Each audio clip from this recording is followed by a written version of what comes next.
Japan में एक बहुत ही प्रसिद्ध बौद्ध सन्यासी हुए जिनका नाम था रिझाई।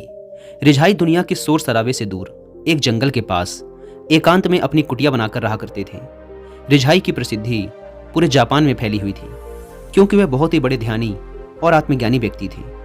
एक बार जापान का सम्राट रिझाई के पास आता है और कहता है, मुनिवर, मैं हमेशा ही बहुत अशांत महसूस करता हूँ।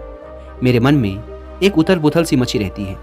हालांकि मेरे पास बहुत सारा धन और वो सारी सुख सुविधाएं हैं जिनके लोग सपने देखते हैं, फिर आखिर क्यों मेरे अंदर इतनी अशांति और व्याकुलता है। रिझाई ने कहा, इसका जवाब आप खुद जानते हैं, बस आपने कभी खोजा नहीं। क्या आप एक प्रयोग करेंगे जिसके बाद आपके जीवन में किसी भी प्रकार की कोई अशांति और व्याकुलता नहीं बचेगी। यह सुन सम्राट उत्साहित हो गया और बोला, बताइए मुनिवर, क्या करना पड़ेगा मुझे। रिझाई ने कहा, आपको अगले 10 दिनों तक इसी आश्रम में एक साधारण व्यक्ति का जीवन जीना होगा और इन 10 दिनों में आप जितना हो सके उतना कम बोलेंगे और हमेशा ही अकेले एकांत में बैठे रहेंगे। सम्राट रिझाई की बात से सहमत हो गया। पहले दिन सम्राट का मन रोज की तुलना में ज़्यादा अशांत और उथल पुथल से भरा रहा। उसके मन में सैकड़ों प्रश्न उठ रहे थे और साथ ही आश्रम के एक साधारण से जीवन में वह असहज महसूस कर रहा था। लेकिन रिझाई के कहे अनुसार उसने पूरे दिन एक भी शब्द अपने मुंह से नहीं निकाला और चुपचाप एकांत में बैठा रहा। रात होते होते उसे एक अजीब सी खुशी का अनुभव होने लगा। उसके अंदर की बेचैनी कम होती जा रही थी। अगले दिन सम्राट एकांत में चुपचाप बैठा हुआ पौधों, फूलों, पत्तों और आकाश में उड़ने वाले पक्षियों को निहारता रहा। आज जिंदगी में पहली बार उसने महसूस किया था कि उसके आसपास की प्रकृति कितनी खूबसूरत है। वह पूरी तल्लीनता के साथ दिन भर प्रकृति को देखता और महसूस करता रहा। इसी तरीके से 3-4 दिन बीत गए। अब तक सम्राट के मन की सारी भागा दौड़ी, सारी उथल पुथल शांत हो चुकी थी। 5वें दिन की सुबह सम्राट एकांत में जाकर बैठा तो कुछ देर बाद अपने आप ही उसकी आंखें बंद हो गई और वह ध्यान में चला गया। वह पूरे दिन आंख बंद किए बैठा रहा और गहरे ध्यान में उतरता गया। कोई शब्द नहीं, कोई चिंता नहीं। सम्राट अंदर से अनंत शांति और आनंद से भर गया था। अपने बाकी के बचे हुए दिन ध्यान में गुजारने के बाद सम्राट रिझाई के सामने उपस्थित हुआ। उसने रिझाई को झुककर प्रणाम किया और बोला, मुनिवर, मुझे जवाब मिल चुका है कि आखिर क्यों मेरे अंदर इतनी उथल पुथल है, आखिर क्यों मेरा मन इतना अशांत और व्याकुल रहता है। रिझाई ने कहा, बताओ मुझे, क्या जवाब मिला तुम्हें। सम्राट ने कहा, मैं ज़रूरत से अधिक शब्दों का प्रयोग करता था। अपने लोगों के साथ दिन भर बेमतलब की बातें किया करता था और फिर अकेले में उन्हीं बातों के बारे में सोचता रहता था, जिसकी वजह से मेरा दिमाग बेचैन और अशांत रहने लगा और इसी के साथ मेरा शरीर भी। और इसके परिणाम स्वरूप मैं अपने किसी भी काम को ठीक तरीके से नहीं कर पाता था और फिर मैं अपने लगभग हर काम में असफल होने लगा और इस असफलता की वजह से मैं और भी ज़्यादा उदास और क्रोधित रहने लगा, जिससे मेरा जीवन एकदम नीरस हो गया था। लेकिन इन 10 दिनों में मैंने महसूस किया कि मैं अपने जीवन को गलत तरीके से जी रहा था और मैंने यह भी सीखा कि आपको ध्यान करने की ज़रूरत नहीं है, बल्कि ध्यान तो अपने आप होता है जब आप स्थिर, शांत और मौन होते हैं। पिछले कुछ दिनों के ध्यान के दौरान एक चीज़ जो मैंने सबसे पहले सीखी है वो ये है कि किसी भी इंसान के जीवन की सबसे महत्वपूर्ण घटना उसका खुद को जानना है। यह सुन रिझाई ने कहा, केवल आप ही नहीं बल्कि दुनिया के ज़्यादातर लोग ज़रूरत से अधिक बोलते हैं और ना चाहते हुए भी अपना जीवन बर्बाद कर लेते हैं। गौतम बुद्ध अक्सर अपने शिष्यों से कहा करते थे कि दुनिया की सबसे तेज छुरी हमारी जुबान है, जो कि बिना किसी खून खराबे के लोगों को मार देती है। हमारी भाषा और शब्द हमारे हथियार भी हैं और हमारी कमजोरी भी।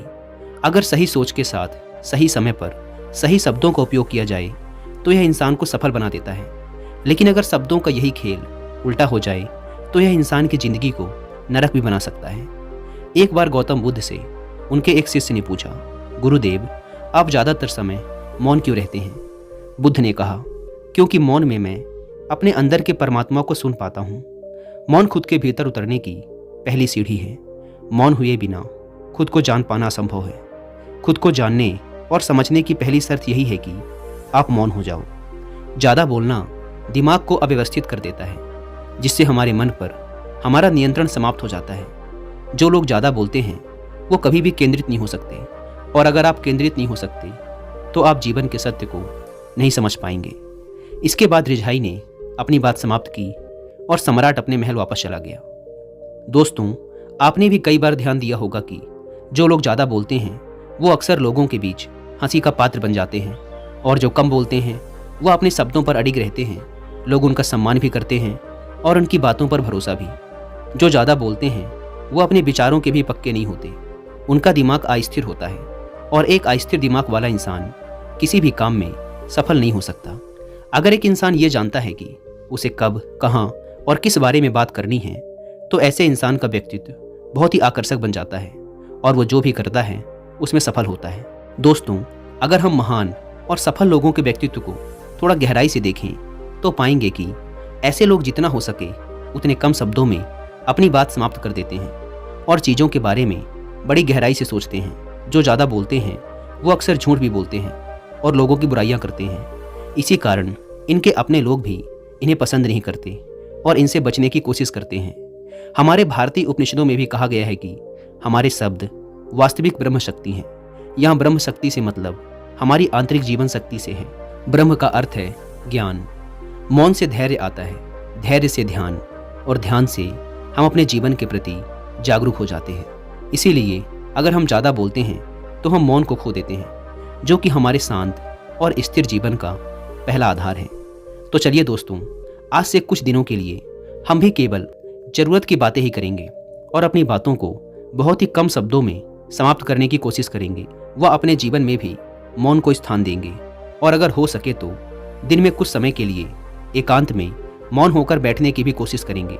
मुझे पूरा भरोसा है कि इससे हमारे जीवन में सकारात्मक बदलाव जरूर आएगा, और हो सकता है कि आप में से कुछ लोग उस सम्राट की तरह खुद को दोबारा से खोज लें। दोस्तों, अगर आप मौन रहने के फायदों के बारे में और डिटेल से जानना चाहते हैं तो इसके लिए आप कुकू एफएम पर the power of now book की हिंदी में बुक समरी भी सुन सकते हैं। कुकू एफएम, जो कि इंडिया का सबसे बड़ा ऑडियो बुक प्लेटफॉर्म है, वो आपको हजारों किताबें, audio books and book summaries के फॉर्म में उपलब्ध कराता है, वो भी एक बुक की कीमत से भी कम के प्राइस पर। मार्केट में एक नॉर्मल सेल्फ हेल्प बुक की कीमत भी 200 से 300 रुपए के बीच में होती है, लेकिन यहाँ पर आपको इससे भी कम कीमत पर पूरे साल भर के लिए हजारों किताबों का ऑडियो फॉर्म में एक्सेस मिल जाता है। वैसे तो इस प्लेटफॉर्म का ईयरली सब्सक्रिप्शन पड़ता है 399 रुपीज़ का, लेकिन इसमें भी आप 200 रुपये बचा सकते हैं अगर आप यूज़ करते हैं कूपन कोड WI200, और आपको इसके पूरे साल भर का सब्सक्रिप्शन पड़ेगा 399 की बजाय सिर्फ 199 रुपीज़ में। लेकिन जल्दी कीजिएगा, क्योंकि यह ऑफर सिर्फ पहले 250 लोगों को ही मिल पाता है। ऐप को डाउनलोड करने की लिंक भी आपको डिस्क्रिप्शन एंड फर्स्ट कमेंट पर मिल जाएगी।